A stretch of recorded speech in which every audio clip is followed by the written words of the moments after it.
What is up, everybody? We got a Scotch Sunday finally on the channel. It's been a long time, and I do apologize that today is not pre-recorded and edited content. It is a live Scotch Sunday. This is not going to be a 2-hour stream or anything like that. This is going to be a very, well, I don't want to say very focused because you know we're going to go off on tangents and stuff, but it's going to be one of those kind of 20 to 30 minute streams where we just do a couple of pours, predetermined. It's not a free-for-all. And today, as you saw on the thumbnail, it's going to be Glenallachie batch 6, 7, and 8. This is something that Brett, who's one of the Patreon members, has been pressuring me to do for some time, and I'm glad I'm finally doing it. So thanks, Brett, for keeping on me about this. I'm warming up right now with a pour of Glenallachie 10-year rye cask finish. This is at 48%. This is from Jesse, so thanks, Jesse, for this pour. And as we go down the line here from your left to right, we have 6, 7, and 8, the cask strengths. So I've got to say thanks to Brett, to Leo, and to Javier for these 3 samples, which have enabled us to do this review, this kind of mini stream review here on Scotch Sunday. Moving forward, just so you guys know, before we get into this, I don't know how often we're going to be doing Scotch Sunday. Like, I'm not going to be able to commit to it every week, but I'm not going to take like 6 weeks off or whatever just happened. It's been real busy on the channel, which is great. I've been putting all my attention to barrel picks and Patreon, and now I'm putting it back into content. And so you'll see a lot more, you know, every kind of content, American whiskey, Scotch as well. So looking forward to that. I've got a lot of stuff to review, and that's a good thing. So anyways, I will be hanging out with the chat as well through this, but we're going to try to limit it at most to about 30 minutes or so. So just getting warmed up here. Again, Glenallachie rye cask, just to set the palate for these cask strength options. So let's go to the nose here on the rye cask, excuse me. Let's see what we get. Yeah, so this is just super sweet, inviting. A little bit of like this honey, coconut, shortbread kind of profile is what jumps out first for me. But nicely balanced, and you can see the color here too. A very light color, kind of like almost like a straw type color. But nicely balanced by just kind of some nice sweet fruit notes, brighter orchard fruit type notes on this one. Justin says, "I'll take the over on the 30-minute stream." No, I promise. This is a review stream. This is not a hang for 3 hours stream. I like the nose on the rye cask, and there's a little bit of something in the background here, which I would imagine is coming from that rye cask finish, and that is kind of this, I don't want to say too forward. Like, I'm trying to think of the word. It's very prevalent, let's say. It's a very prevalent citrus note that almost reminds me of like 7-Up or Sprite. Yeah, it's like this accent in the background. So you get, again, that sweet upper layer, coconut, honeysuckle almost, those kinds of notes on the top. Shortbread I mentioned, which is a little bit Irishy almost. Underneath that, nice support from these kind of orchard fruit, brighter fruit notes. And then kind of at the very bottom, accenting out of this thing, is that lemon lime citrus kind of effervescent soda note. All right, so palate now.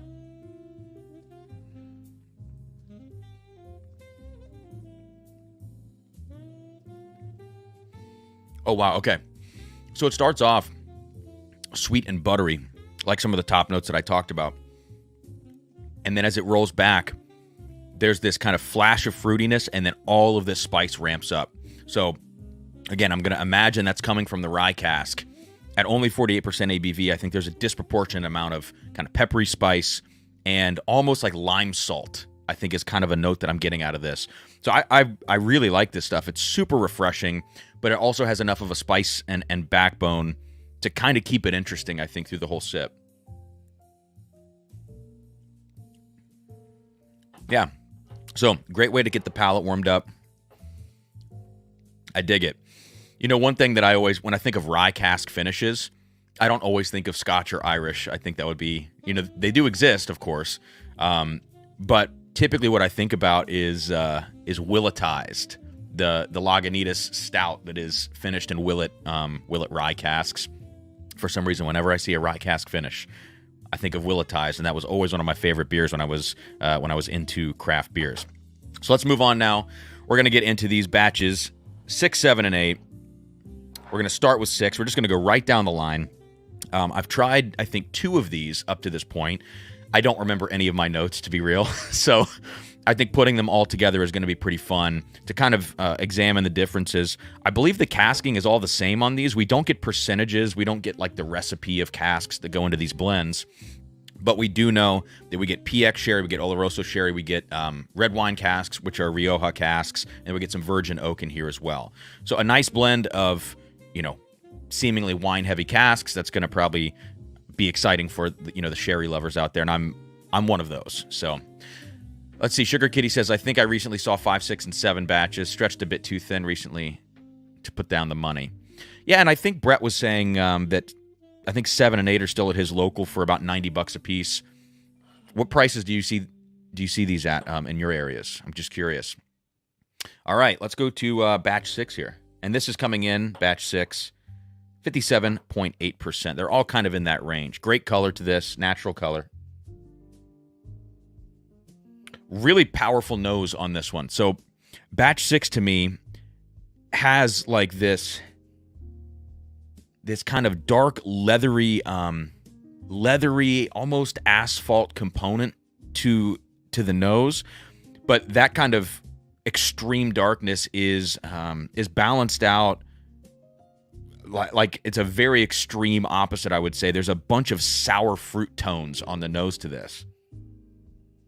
I mean, it's very pungently sour on the nose. So you get you get these really dark, heavy components to this, which from an oak perspective, if I go back to American whiskey in my mind for a second, the oak notes on batch 6 remind me almost of like a wave stave finished bourbon.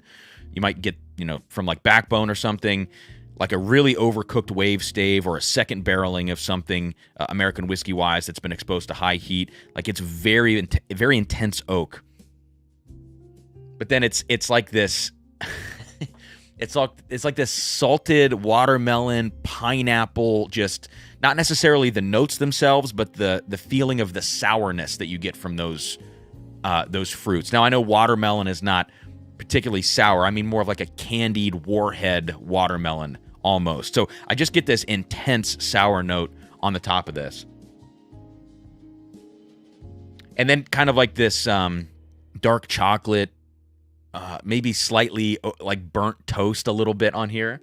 But it's just intense, and that's I really like the nose on this because it is intense. There's that balance of that sourness, that kind of savory quality I'm talking about with the oak, and some of these more bittersweet notes in here as well. So I think it's a nice balance, but overall it does feel like a very heavy, intense whiskey. So let's go to the palate now, batch 6.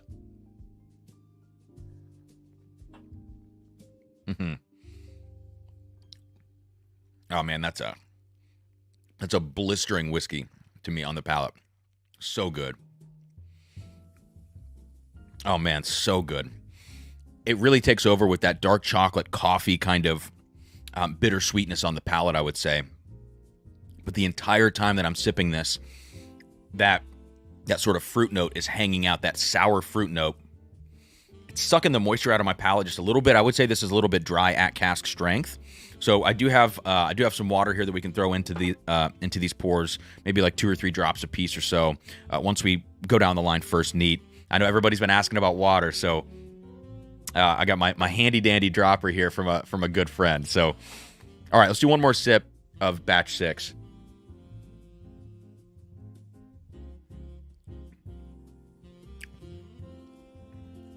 So many like also dry dark fruits going along with this, but it's not. Like, in my mind, it's not overtly sherry, if that makes sense. There are so many other things going on in here that I wouldn't classify this as just like a red fruit bomb or a dark fruit bomb.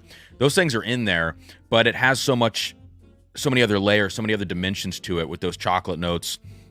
And again, that kind of, that bright sour fruit note in batch 6. So, I like batch 6 quite a bit. Let's go to batch 7 now. They're in the $100 range, says Sugar Kitty. Egg Shen says, Cam, when are you going to go to Scotland to do a pick? I wish. That'd be a dream. I've still never been to Scotland. I've been to England. Never been to Scotland. Sarah and I definitely want to go. Sladvan says, Cam, are you a malt mate? I used to be in Ralphie's Patreon. I think I left that, but I haven't checked back in with Ralphie in a long time on any of his videos. All right, so let's get on to batch 7. Here we go. Batch 7 proof-wise is, let's see, 50, got to do some math, 56.8. So just 1% ABV lower than the last. Again, great color. All right, so batch 7, less intensity on those dark, savory kind of notes, those oak, like extreme oak notes. They're not as heavy in here. And this removes that brighter sour fruit kind of tanginess. I don't really pick that up in this batch. This feels much more focused on kind of a like a dirty dark profile, like coffee grounds a little bit. Yeah, this is like a burnt citrus, burnt orange, coffee grounds. It's more in those kind of dirtier dark elements. Yeah, and when I go back to batch 6, it's almost like the profile stratifies. So like here's batch 7, it's kind of down the middle. It knows what it is. It's very focused, but then batch 6 spreads out the extremes, I think, on the profile. Peter White, I stopped buying the 10 cask strength after batch 6 because it was time to move on. So how many are these once-a-year releases, guys? I should know that. I'm also picking up on batch 7 kind of a nice like a vanilla cake note that sits on the top of this whiskey. So I do get a little bit of something brighter and sweeter to counterbalance all of these kind of darker, dirty notes. And this has a little bit of like a chili pepper / cinnamon combination of spice.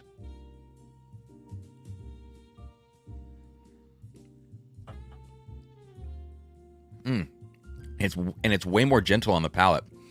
Less oak. God, I can't even talk.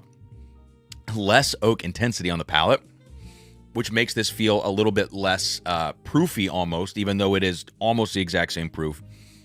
But less oak means less tannic grip, less drying sensation on the back of the palate into the finish right now.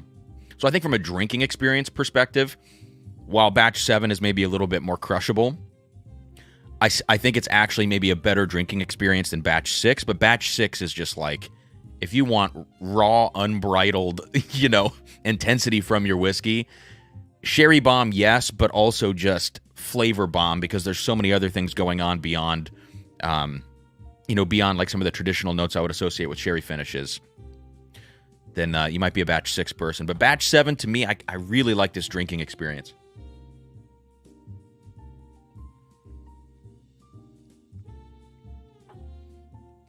Yeah, it feels like a little bit more of a balanced sip for me. Yeah, and I would say mid-palate into the finish of batch 7 is when you really start to get into those like heavy sherry notes. You feel kind of like those, those dry dark fruits, cranberry, pomegranate, like these kinds of notes are what are hanging out on my palate. I would say the beginning of the sip on batch 7 is a little bit more sweetness. That vanilla cake note is on the front of the palate. Then it turns into the sherry bomb. So this is a toss-up for me. Let's revisit batch 6 quickly. Yeah, batch 6 is just a little out of balance, I think. Even though it's fun, a little out of balance. I'm going to throw drops of water. Actually, you know what? I'm going to wait. I'm going to wait till I go through all of them. I was going to go ahead and prep 6 and 7, but I might want to compare it to 8, still at cask strength. So 8 now. 2022 release is what this says from Javier. 57.2. So pretty much right in the middle of the last two as far as proof goes. Peter White says, kind of like Lodge Craig Barrel Proof, 3 per year lately. Okay. Much more limited when they first came out. Gotcha. Okay. All right. So as I smell 8, I just took a quick whiff of 7 again.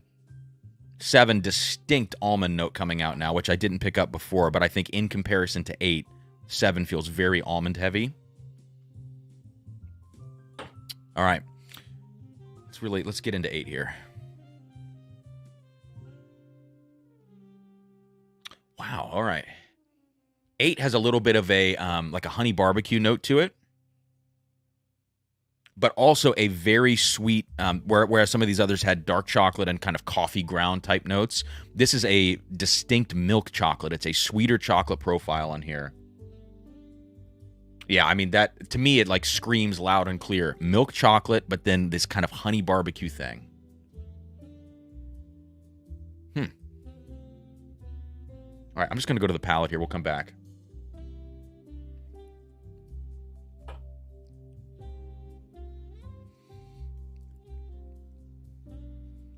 All right, this one gets pretty peppery in the mid-palate, I would say. It's more of a black pepper spice for me, which kind of coincides with a little bit of that barbecue note that I was talking about. And I'm just trying to check this for, dryness on the back end.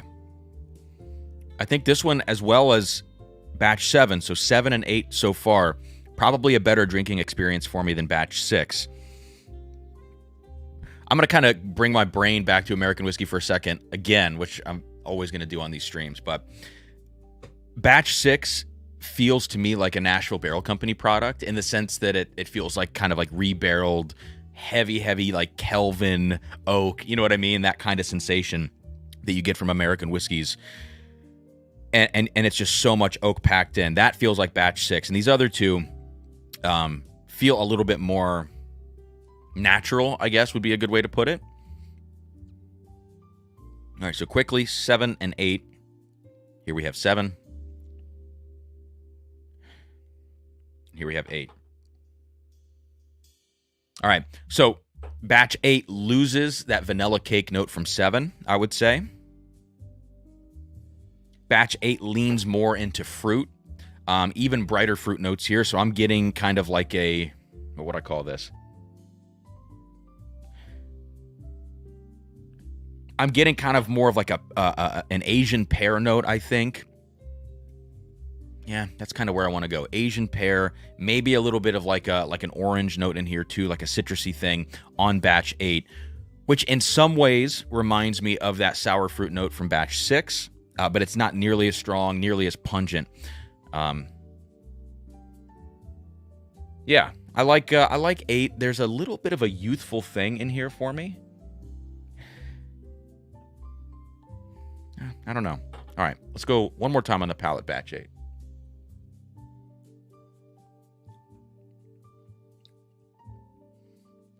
Super peppery on this. So after tasting these three, just kind of a quick comment before I go back through and add some water to these.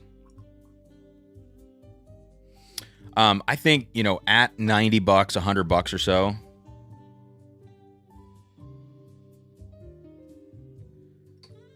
I think these are definitely worth the money. I would say they're fairly consistent across the board between these three batches.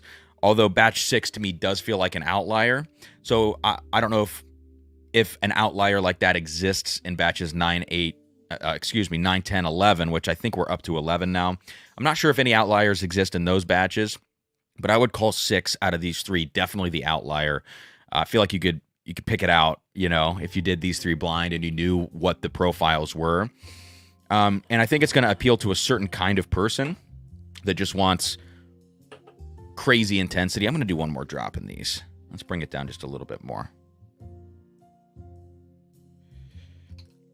But for me, I'm leaning more towards batch 7 and 8. Kind of hard to tell which for me. Probably 7, I would say, is my favorite. But let's go back through these now with a little lower proof. Sean, I think they all have that. I think batch 6 might have that same cask combination. Although, correct me if I'm wrong, please. I was looking it up. Javier says the barbecue notes with added raisin and figs would make a killer sauce. Yeah. All right, so batch 6 still maintains that very pungent, bright, fruity sourness to it. It's interesting. Nose of 7. All right, 7. 7 has really come together. I think before, that vanilla cake note that sat on the top, it felt a little bit disparate from, it felt far away from the rest of the whiskey on the nose. I think water brought 7 together very well. I don't think water necessarily helped 6 on the nose. Yeah, it almost lost a little bit of its, like, because it's fun because it's so intense. I think water kills 6 a little bit, at least on the nose. We'll try the palate. Maybe it's going to make the finish a little less dry. Ooh, man. I'll tell you what.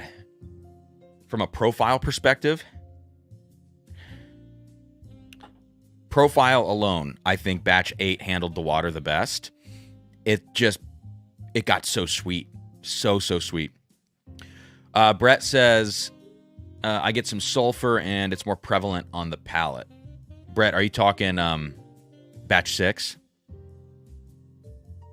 Wow, I think 8 really came together. And again, going back to batch 7, I can't help but find this really distinct almond note in there. Peter, I think all of them might have virgin oak as well. I did read that seemingly on all of them. And if you go to their website, at Glenallachie's website, it seems that even the current batches have that same kind of oak combination. All right, let's go to the palates. Down the line one more time, batch 6.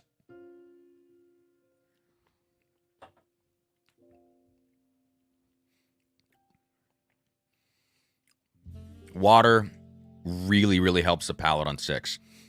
The nose to me is still a little bit, crazy, and it dialed it down to the point that it loses its excitement. The palate of 6 absolutely needed that water. Finish is still a bit dry, but I think it rounded things out, made it a little less sharp. Yeah. So I think I would probably recommend water for 6. After your first sip, after nosing it, getting blasted out by it on the nose, I would probably put water in this. So, Brett, what do you think? If you're sipping on 6 right now, do you find that, like, really intense top note, that sour fruit top note on here? I'm curious. Sladvan says, better usage of my money, Glenallachie or Bunnahabhain. Well, seeing as these aren't the most recent batches of Glenallachie, I don't know. My memory says on this one, probably Glenallachie, although the Bunnahabhain 2022 cast strength was insane, but the 2023, while I like the 23, the 22 was just so good and such a sherry bomb that I think if I'm comparing 2023, let's say Bunnahabhain, to some of these Glenallachies, I'd probably go with these Glenallachies in that combination, but it's tough. Brett says stewed plums. Yeah, I can see that. All right, let's go to batch 7 now with the water.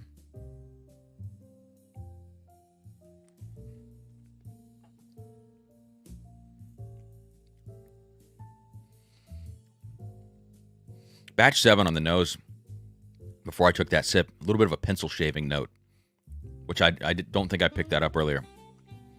Wow, the finish on 7. I don't know if that's the water that did that or what, which wouldn't make a whole ton of sense, but the finish on batch 7, it's not a spice-driven finish that just leaves you tingling. It is just pure, sweet, like vanilla extract and fruits just down the middle, forever and ever on the palate right now. Holy crap. Wow. Okay. That's a showstopper. I don't know about that. That's like 4 drops of water in batch 7. Wow. All right, let's go to batch 8 here.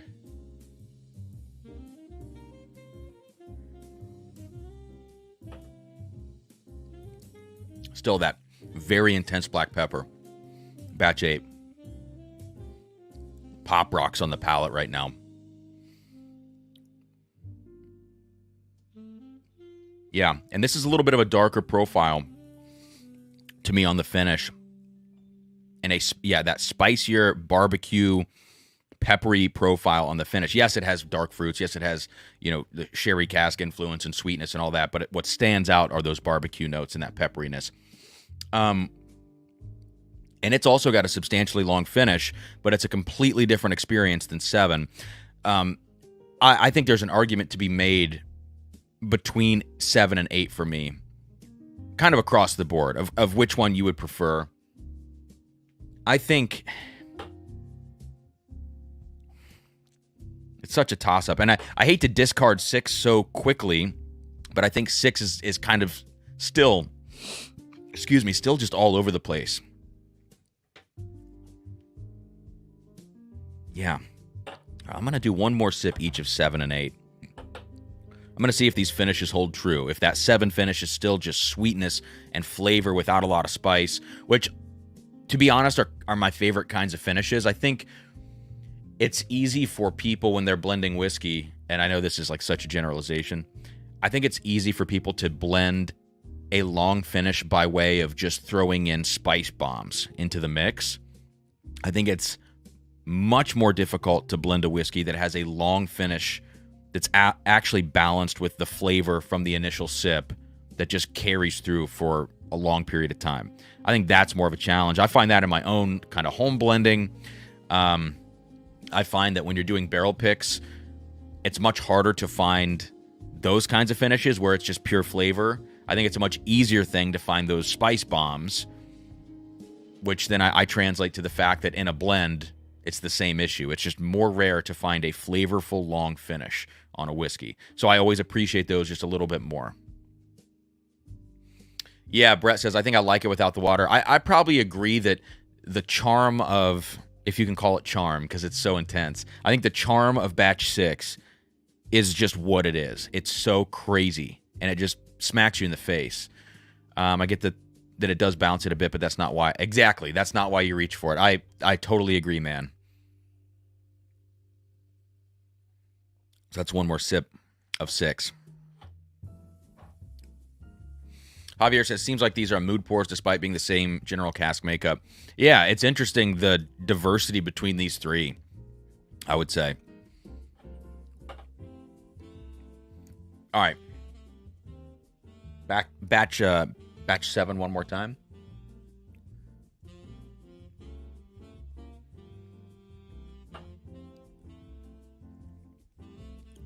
It's just, with that water, it's just so balanced. Wow. I mean, that finish to me. That's probably the one. I think I'm going to do one more sip of batch 8, but I think batch 7 is probably the one for me between these. Man, that is substantial. Okay. Here we go, batch 8.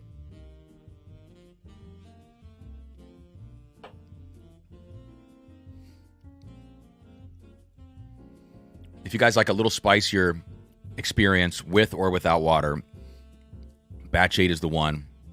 Chocolatey, barbecuey, peppery. But for me, I think I'm a batch 7 person with 4 drops of water in my glass or so.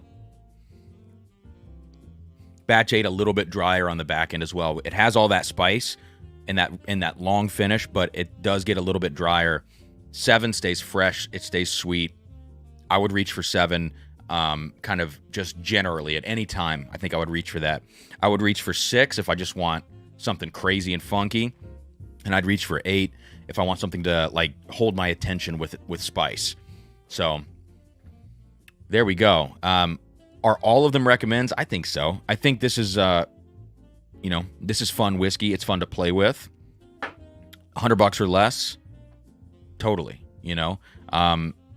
Bunnahabhain cast strength 23. We were talking about that a second ago. Good 22. Great. So it'd be interesting to put Bunnahabhain 22 up against, maybe some of these batches. I didn't think to do that in this video, but who knows? We'll see. So let me know what you guys think. We've had a little hang in the live chat on this stream. Let me know what you think also in the comment section. Check out the Patreon. Barrel picks coming up here. Exclusive content, all that kind of good stuff. Code CAM gets you 5% off always. BourbonOutfitter.com. Shameless plug. And become a YouTube member if you'd like, in the description of this video. $2.99 a month. You get some fun emojis and some exclusive content over there as well. So thanks, guys. We are 15 seconds away from a 30-minute stream, so we did it. Thanks to Jesse, Brett, Javier, and Leo for these samples. Thanks for tuning in. And let me know what you think about these pours. Cheers, and I'll see you soon here on Drums and Drams.